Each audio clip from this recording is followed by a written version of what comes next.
Hello, I'm Richard Vobes, the Bald Explorer, out on another walk. And today, as you can see, I'm joined by two lovely ladies. We have, of course, the lovely Julia. Hello, lovely Richard. And the lovely lady that is Joseph. No, little Joseph there. Kym Murden, as you may remember, we've done a number of interviews about herbalism. Yes. Hello. And we're having a sort of herbal ramble. Yeah, herbal ramble, meander, see what's starting to come through. Absolutely. And what to look out for. So we're filming in February, early February, on a glorious sunny day. As you can see, we're in Lewes, or just outside Lewes. Pinpoint where we are. We're on the Neville Estate on Lamport Bottom. So this field that we're going to go through is a nature reserve. It's where the Battle of Lewes happened. An precious part of Chalk Downland. I like that, Landport Bottom. We might find out more about that as we go, but let's crack on. And see what we can see. You're going to point out various herbs as we go. So we're heading that way? Heading that way. Let's go.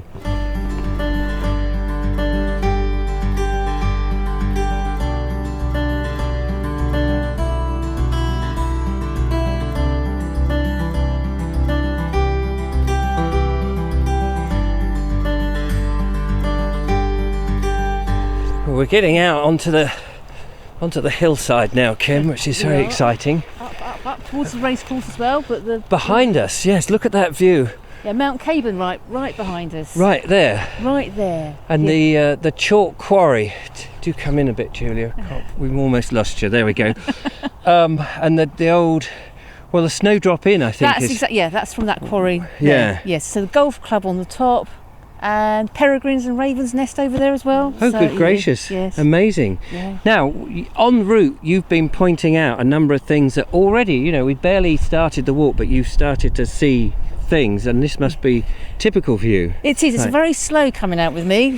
People say, I just thought it was grass. And I go, no, there's heaps out here. So, anyway, in my hand, I've got a couple of things that you've taken some shots of. So here we've got plantain lanceolata. Lanceolata, because that leaf looks like a lance. Yeah. I see. And then there's another plantain, Plantago major, it's got the kind of mouse ear thing. So these plants, the rounded one. The rounded, which they're not out yet. So you often though you get these where there's a lot of traffic, so where the ground gets churned up or trodden on. So here we are on a footpath and a bridleway. So these plants really hang on. They've been through 3 ice ages. Good God. Yes, and gardeners, when they're mowing the grass, you'll never get rid of them. And I go, well, hey, it's doing something. So if you want to kind of think about what this plant does, it draws things out. So it's good for externally, things like for boils and ulcers. It's also great. It's much better. You know the saying, when you get stung by a nettle, nettle in, dock out. Leaves. But actually I go, this one. Oh, right. And rub that on the skin. Well, yeah, sometimes just chew it and then just rub it on, and it will take all that inflammation and itchiness away. So I just love it. Great for walkers everywhere. Because stinging nettles are all over the place. And actually, talking of stingers... Yes, stingers, they're just coming up, and they're just about this high, aren't they, at this moment? We've seen them. Tiny little things. Really good spring tonic. So you pick the first 4 leaves, not with your bare hands, unless you want... They're doing research, and I know it, and gardeners know it, the more you get stung, it actually helps arthritic joints. Oh, does it? Yeah, but to be a bit hardcore. Yeah. And there's stories about Romans, they would beat their nether regions with stinging nettles. Oh. But in the privacy of my home, what I get up to is none of your business. Yes, maybe don't report back on that one, Richard. But yes, nettles, highly nutritious. They've got lots of minerals in them, and iron and calcium.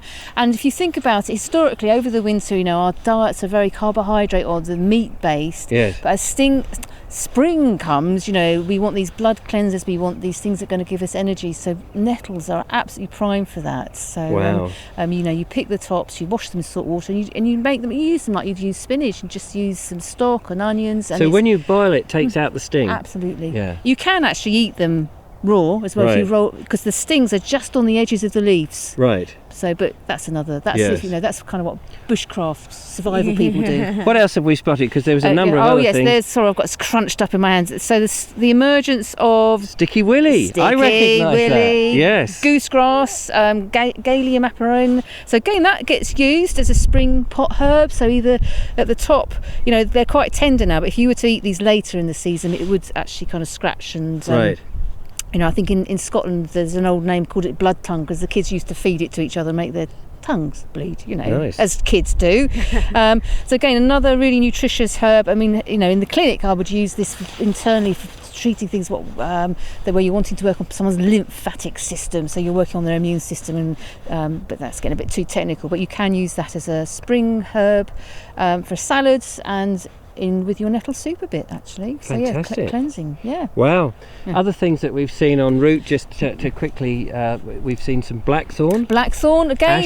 Ash trees. They're all, have had herbal uses. Maybe should come back into use again. I think I'm quite passionate that we've got a bit lazy. Yes. And maybe. Well, I'm just going to cut you off here, because we mustn't be lazy on our walk. No. We're going to head off and see if we can look at some more bits. Yep.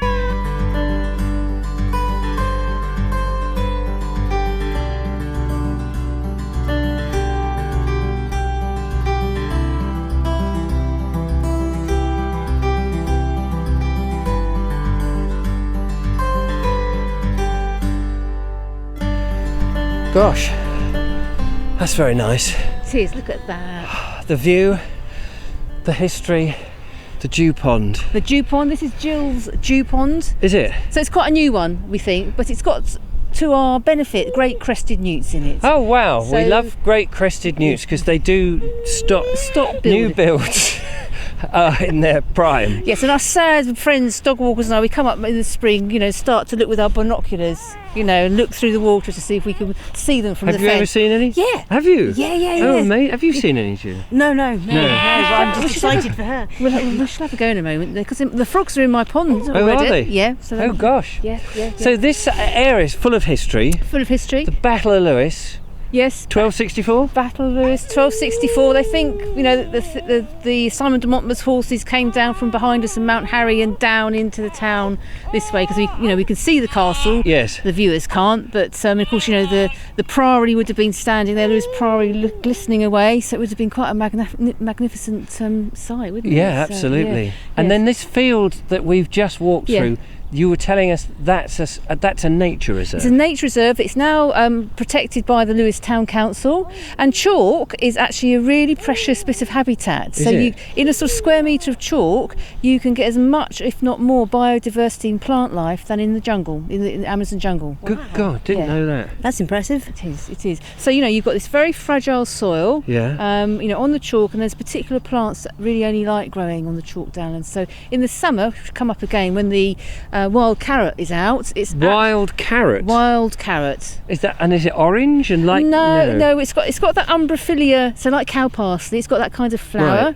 Right. And the roots are very tiny, but it is the plant family that the carrots were developed from. Amazing. Our so much to know. Yeah. Shall we go and have a look at the pond? Yeah.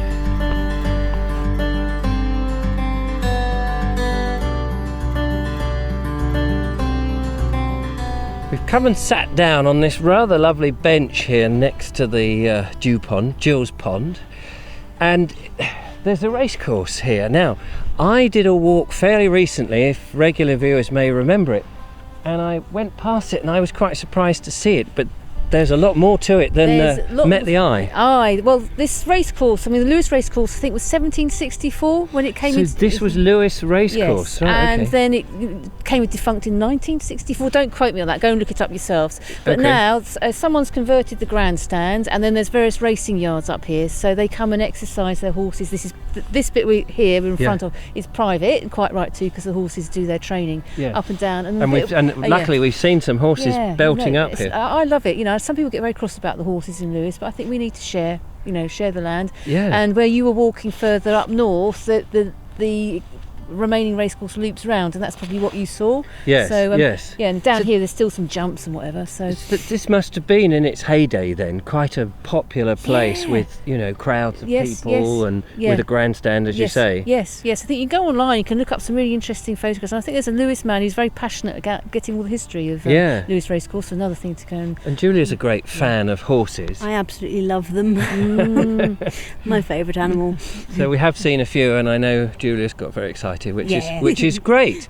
So, what's the plan now then, Kym? Well, we could either just walk up to the corner there, look at the racecourse, and then walk home and get some hot stew in us. It's a beautiful day, but there's a cold air, isn't there? Especially when you're filming. So I think that's a great idea. Shall we go up there? Yeah. Come on in. Oh, this has just been an absolute amazing walk. And I hadn't really appreciated all the history that is outside Lewes, because Lewes itself is... It's jam-packed, isn't it? Yes. You were mentioning a windmill. We have a soft spot for windmills. Yes, well, Lewes had quite a few windmills, but in the field just across there was a windmill, and sometimes we're trying to work out where the base was. And then there was another one down that end, near the prison as well. Not surprising, because there's plenty of wind. It's quite chilly up here, isn't it? The thing about windmills, though, is we recently went to Oldlands Mill, and the chap there, Fred, was telling us that a lot of windmills are on ancient paths. Yes. Because people had to get to the windmill to get their corn there. Yes. But that was just a fascinating thing, that often they position them very carefully. Well, the track coming up the field behind us, I think sometimes we call it the Miller's Path, because it's an old track. Right, Miller's Path. There we go. Must have come up to another windmill indication. Yes. So, and behind us, looking eastwards. Yes, over the Weald. Over the Weald, Hamsey Church. Hamsey, Barkham, Beautiful. Upfield, all of that behind us. It's lovely. So, to round this up, what are we looking at in terms of herbs? Because that's your specialist. We started at the beginning. We've done lots of history. What herbs can we go out and look for? You can start to look for lesser celandine, which comes up this little yellow flower. Other names called pilewort, because like that. Its little tubers look like piles. Do they? I wouldn't know. No, I wouldn't know. The elder tree, the leaf buds are coming out now for that. The blackthorn definitely we saw some of that on our walk. And that really marks spring, doesn't it? The beginning of spring. It really marks spring, and they talk about the blackthorn winter, because if you get a cold snap, but the blackthorn's out. That's a good. And the bees like that. Yes. And there's the flowers, which like the snowdrops and the daffodils. We all know. I've seen snowdrops. Have you seen snowdrops? Yes. Yeah, lovely. And then you'll just see actually the rosettes of other things starting to come through. I think we spotted, Julia, it might have been cow parsley, or it might have been some of the wild carrot. Really tiny coming through. So if you really look, it's there. So, well, we're going to have to come back, obviously, Julia, aren't we? And drag Kym out on another part of this lovely downland. Definitely.